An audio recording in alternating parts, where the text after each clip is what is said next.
Segala puji bagi Allah Jalla Jalaluh, yang tiada satupun nikmat yang kita rasakan pada pagi hari ini atau dirasakan oleh siapapun dari makhluk ciptaan Allah, melainkan itu murni dari Allah Jalla Jalaluh. Maka baginya segala pujian dan segala syukur. Allahumma salli wa sallim ala nabiyyina Muhammad wa ala alihi wa ashabihi ajma'in. Ya Allah, semoga salawatmu, semoga salam, berkah dan nikmatmu senantiasa kau curahkan untuk hamba kekasihmu, untuk Nabi kita Muhammad sallallahu alaihi wasallam, dan untuk keluarga beliau, untuk istri-istri beliau, untuk anak cucu beliau, dan untuk seluruh sahabat Nabi radhiyallahu ta'ala anhum ajma'in. Amma ba'd. Ada sebuah nasihat yang disampaikan oleh salah seorang ulama. Dia mengatakan, Ya ibna Adam, innama anta ayyam, idza dhahaba yawmun dhahaba ba'duka. Wahai anak Adam, engkau itu hanyalah kumpulan hari-hari. Manusia itu hanya kumpulan hari-hari. Kalau satu hari pergi, ketika mentari tenggelam di ufuk barat, maka sebagian dari dirimu telah pergi. Tinggal menanti di mana pada suatu saat hari-hari milik kita tinggal sedikit dari yang mungkin ribuan hari milik kita. Barakallahu fikum. Akan tersisa 1 minggu. Dari 1 minggu akan tersisa 2 hari, 1 hari, dan kemudian selesai. Maka bagaimana kita menjadikan hari-hari yang Allah berikan kepada kita ini menjadi hari-hari yang indah, menjadi hari-hari yang berbalut dengan rahmah. Karena tidak sedikit dari manusia yang modalnya tinggal sedikit, tapi dia tidak sadar. Pernah seorang alim ulama mendapatkan berita bahwa sohibnya itu sekarang sudah menjadi orang yang kaya raya, yang memiliki harta bertumpuk-tumpuk, sibuk mencari dunianya. Sama alim ulama ini bertanya kepada orang yang menyampaikan informasi tentang temannya, hal jama'a lidzalika ayyaman yunfiq fiha? Apakah temanku itu yang mengumpulkan harta banyak juga mengumpulkan waktu, juga ikut mengumpulkan hari-hari untuk dia membelanjakan harta yang dia kumpulkan? Kata temannya, ya nggak mungkin lah. Nggak mungkin manusia bisa menambah 1 hari dari hidupnya, nggak bisa. Kata alim ulama ini, idzan ma jama'a syai'an. Kalau gitu dia tidak mengumpulkan apapun. Kalau kita mengumpulkan harta tapi tidak mengumpulkan hari, terus buat apa tuh harta? Kapan kau akan infakkan tuh harta? Dan terbukti tidak sedikit orang-orang yang mengumpulkan harta, waktunya habis. Modal utama dia waktu habis, sehingga belum sempat dia menikmatin semua hartanya. Rasulullah sallallahu alaihi wasallam,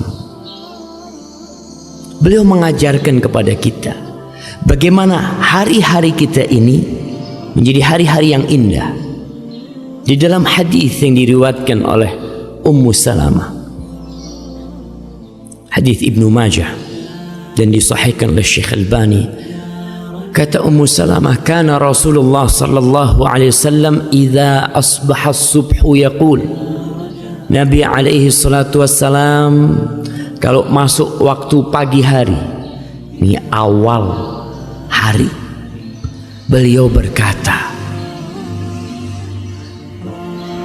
Allahumma inni as'aluka ilman nafi'an wa rizqan tayyiban wa amalan mutaqabbala. Tiap hari memulai harinya dengan sebuah doa, ya Allah, aku memohon kepadamu. Subhanallah, tauhid seorang hamba tidak meminta kecuali kepada Sang Pencipta, tidak memohon kecuali kepada Allah Jalla Jalaluhu. As'aluk. Di sini kita juga diajarkan bahwa seorang muslim tidak perlu kagok, nggak perlu malu untuk memohon kepada Pencipta. Tidak perlu apa yang diucapkan dalam lisan kita, yang terbetik di hati pun Dia tahu. Tapi Allah memerintahkan kepada kita untuk minta. Allah berfirman, "Idza sa'alaka 'ibadi anni."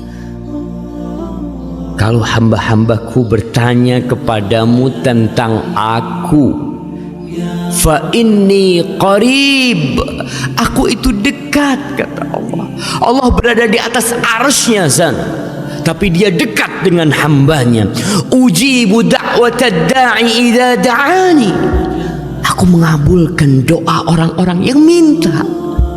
Kalau dia minta, maka kita diperintahkan untuk minta. Walaupun Allah tahu dengan hajat kita, Allah tahu dengan keperluan kita, minta sama Allah. Di ayat lain Allah mengatakan, Ud'uni astajib lakum. Kau minta sama aku kabulkan apa yang kau minta. Maka Nabi mengajarkan kepada kita untuk meminta, untuk memulai harinya dengan permohonan. Permohonan apa? Kita ini punya modal satu hari ini. Kita nggak tahu sampai jam berapa hidup kita. Di detik keberapa waktu kita akan habis kita nggak tahu. Tapi yang pertama dipinta oleh Rasulullah SAW, ilman nafi'an, ilmu yang bermanfaat. Tidak semua ilmu. Banyak ilmu diajarkan di muka bumi ini. Banyak ilmu dicari oleh manusia, diburu oleh insan sampai ke ujung dunia mencari ilmu. Tapi sebagian ternyata ilmunya tidak membawa manfaat buat dia, buat keluarganya, sehingga ilmu itu mengantarkan ke dalam api neraka. Ilmu apa sih yang bermanfaat itu? Berbicara tentang kebutuhan manusia kepada ilmu, nggak perlu kita meragukannya. Kita lihat di negeri kita, SD, TK, sebelum TK PAUD, SD, SMP, SMA, banyak sekali. Itu pertanda manusia perhatian akan ilmu. Tiap hari belajar ilmu. Hari Ahad pun ketika libur orang tuanya ngomong, nak, Ahad bukan berarti kau nggak sekolah, kau tetap belajar. Karena kita butuh dengan ilmu. Tapi ternyata sebagian orang belajar SD, SMP, SMA, S1, S2, S3 sampai profesor, terakhir masuk penjara, korupsi. Subhanallah. Jadi inti belajar buat apa selama ini? Nggak bermanfaat ilmu yang kau gali selama ini. Sehingga kita lihat pemerintah kita mulai berpikir. Berpikir apa? Berpikir pendidikan berbasis karakter. Karena banyak ilmu yang diajarkan nggak bermanfaat. Anak SD dikasih pelajaran dari pagi sampai siang. Kita nih yang pernah sekolah SD, tanya ilmu apa yang bermanfaat waktu SD itu? Sebagian bermanfaat, tapi banyak yang hanya menghabiskan waktu kita tanpa manfaat. Nabi udah ngajarin, kau minta sama Allah ilman nafi'an, ilmu yang bermanfaat. Yang bermanfaat yang mana? yang bermanfaat itu alladzi yurithul khasyah, yang membuat engkau takut kepada Allah. Ilmu yang bermanfaat yang membuat engkau berbakti kepada orang tuamu, membuat engkau empati kepada tetanggamu, membuat engkau berakhlak mulia, berkarakter yang baik, membuat engkau menghormati yang lebih tua, menyayangi yang lebih kecil, membuat engkau tahu mana yang halal dan mana yang haram, membuat engkau tahu mana kira-kira amalan yang diterima sama Allah dan mana amalan yang ditolak sama Allah. Ilmu nafi'an. Nabi alaihi salatu wassalam memulai permohonannya dengan ilmu sebelum yang kedua, sebelum yang ketiga, karena dengan ilmu kita memang bisa tahu mana yang dibenci sama Allah dan mana yang disukai oleh Allah. Tidak sedikit di antara kita yang berbuat dosa sampai tua. Ketika tua dia sadar, ya Allah, ternyata yang aku lakukan dosa selama ini. Ya iyalah, kok nggak tahu? Nggak tahu. Kenapa nggak tahu? Ya, selama ini kita ini Islamnya keturunan. Orang tua kita Islam, kita Islam. Kita jarang belajar ilmu agama. Bahkan ilmu agama itu di SD hanya sampingan, tidak diujikan di ujian nasional. Enggak. Kok nggak belajar pun yang penting ujian nasional lulus. Sehingga muncul manusia tidak berkarakter, tidak beragama, ya karena itu. Ilmu agama kurang diperhatikan. Padahal itu ilmu yang bermanfaat, sampai mati dapat manfaat. Nabi diperintahkan oleh Allah untuk meminta tambahan, bukan harta, bukan rumah, bukan kendaraan. Satu, wa qul rabbi zidni ilman. Katakan Muhammad, Rabbi, wahai Rabb yang menciptakan aku, yang menciptakan alam semesta ini, zidni, tambahkan buat aku ilman, ilmu. Di ayat lain Allah berfirman, innama yakhsyallaha min ibadihi al-ulama. Sesungguhnya yang takut kepada Allah dari hamba-hambanya cuma ulama, cuma orang yang ngerti sama Allah, yang tahu sama hukum-hukum Allah, cuma itu. Ustaz, berarti ilmu-ilmu yang lain gimana Ustaz? Kedokteran, kimia, apa? Ilmu itu bermanfaat kalau dibalut dengan ilmu kepada Allah. Tetap dasarnya itu ilmu tentang Allah. Karena tidak sedikit orang yang menjadi profesor di kedokteran, apa dia bisa sholatnya benar? Karena dia belajar di kedokteran. Nggak bakalan. Tetap dia harus belajar agama supaya dia tahu sholat yang benar itu gimana. Kemudian setelah itu beliau memohon rizqan thayyiban, rezeki, tidak sembarang rezeki, bukan rezeki yang banyak, bukan rezeki yang luas, bukan mobil yang mewah, bukan rumah yang tingkat, bukan tanah yang berhektar-hektar, tapi yang diminta rizqan thayyiban, rezeki yang thayyib. Apa tuh rezeki yang thayyib? Rezeki yang thayyib adalah rezeki yang bermanfaat, halal, bermanfaat buat kita. Rezeki buat kita tuh bukan yang kita tumpuk di lemari kita, bukan, belum tentu rezeki kita. Tidak sedikit orang yang ditumpukan lemari besinya, anggaplah ada 1 miliar, mati. Setelah pagi hari dia kumpulin duitnya, dia lihat, Masya Allah, 1 miliar sudah. Dia kunci. Jam 9 pagi, masuk rumah sakit, diperiksa sama dokter, mood, udah mati. Duit itu rezeki dia? Bukan. punya anaknya, bisa jadi, atau punya ke orang lain, bisa jadi. Maka yang diminta oleh seorang hamba, rizqan thayyiban, rezeki yang thayyib, yang bermanfaat buat tubuh kita. Tentunya yang halal pada awalnya, bermanfaat buat anak kita, bermanfaat buat keluarga kita. Bukan yang banyak, tapi yang thayyib. Tentunya dengan ilmu tadi kita bisa memilah-milah mana yang thayyib dan mana yang tidak thayyib. Kita hidup di masa yang manusia tidak lagi perhatian, amin halalin iktasab, apakah dari yang halal dia dapatkan, amin haramin, jangan lagi mikir, yang penting dapat fulus. Sampai muncul pernyataan-pernyataan, ustaz, yang haram aja susah, apalagi yang halal. Dari dulu yang haram itu susah, dari dulu. Karena manusia secara fitrah ketika berbuat haram, melakukan atau mengambil rizki yang haram, nggak nyaman di hati dia. Ya sampai hari ini susah, yang halal banyak. Tinggal kita mau nggak belajar terus berusaha.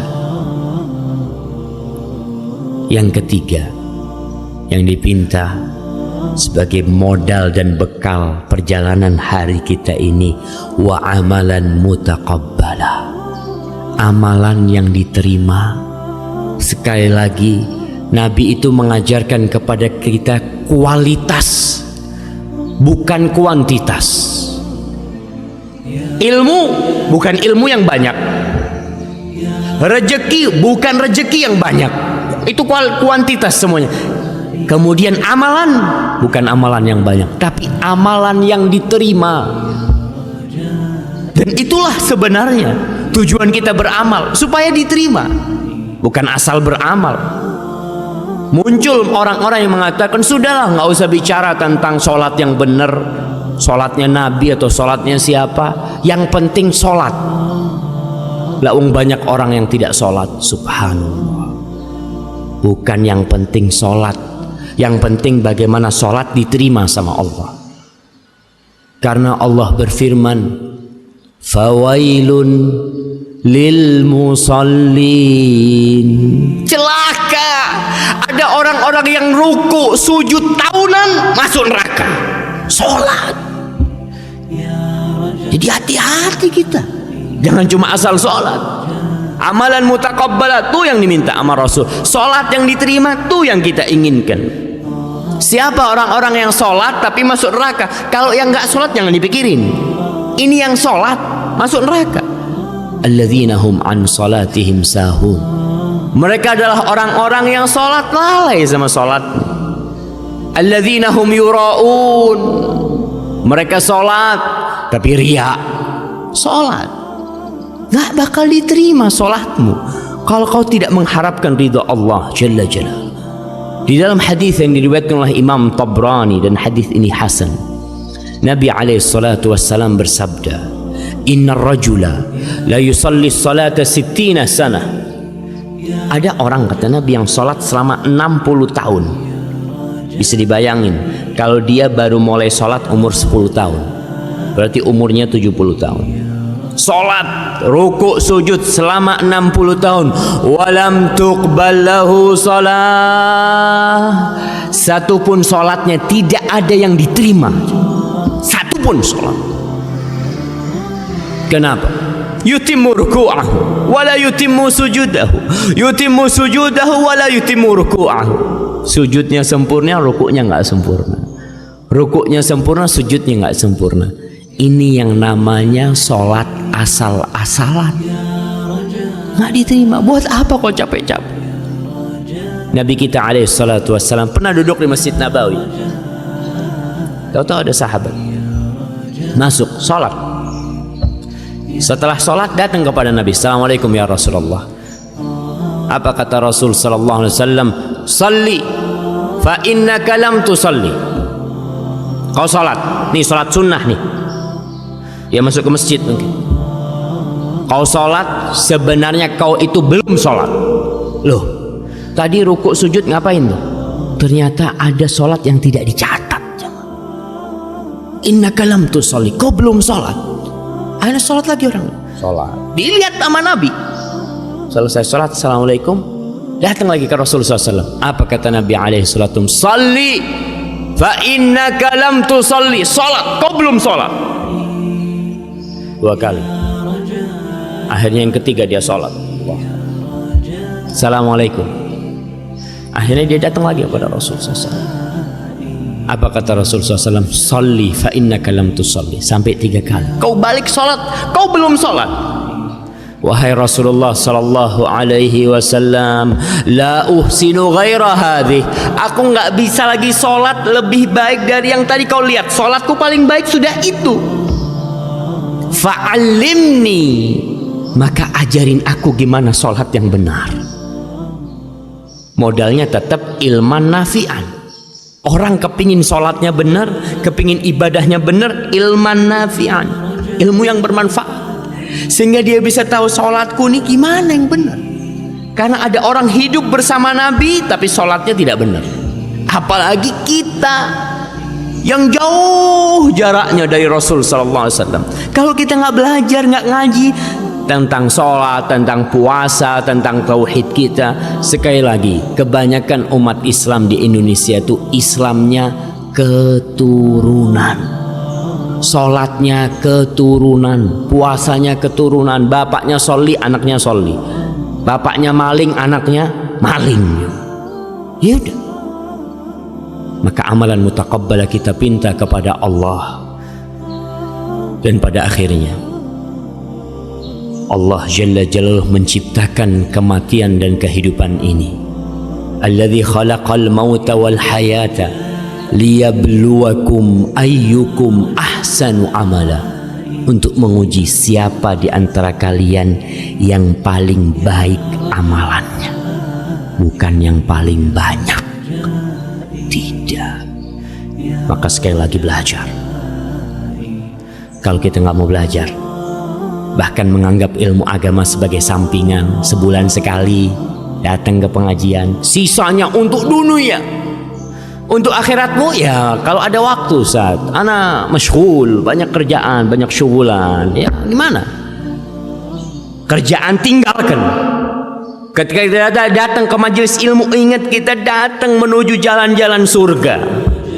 Oke, kita pulang dari sini nggak dapat fulus, mungkin kita tutup toko kita sehingga orang berpikir rugi anak Ustaz. Nggak rugi, nggak bakalan rugi tatkala kau keluar menutup tempat kerjamu menuju Allah Jalla Jalaluhu. Allah berjanji semua langkahmu akan diangkat menjadi 1 derajat buat engkau, dihapuskan dosamu, kasih pahala. Hadza wallahu a'lam bishawab. Itu yang bisa kita kaji pada kesempatan kali ini. Jangan berlalu pagi hari kecuali kita mengatakan Allahumma inni as'aluka ilman nafi'an wa rizqan thayyiban wa amalan mutaqabbala.